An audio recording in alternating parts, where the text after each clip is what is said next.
வேணாண்டி போதண்டி போதண்டி உன் பாசெல்லாம் போதும் போதண்டி குட்டி அடி வாங்குவேன். ஏய் என்ன பண்ற? ஏன் நீ வேற ஏதோ பண்றடி என்னை வச்சு செய்யற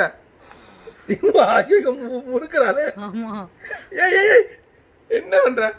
இங்கது மண்டது இந்த மண்டது இந்த மண்டது என்ன சண்டை போடுறீங்க ரெண்டு பேரும்? இந்த மண்டது ஏய் ஏய் கொடுங்க ஒழுங்கா. எப்படி பிடிச்சி வச்சிருக்க சண்டை போடும்? தெரியுது நீங்க வீடியோ பாருங்க இன்னும் நல்லா தெரியும். எவ்வளவு இவ்வளவு சண்டைக்கு வந்தானா அவ்வளவுதான். இப்படிலாம் இருக்கக்கூடாது பக்கு. ஏமா ஏமா ஏய் வியூ கரெக்டா கிடைக்க மாட்டேங்குது. பின்ன அவளுக்கு அவ தேய்க்கிறாங்க.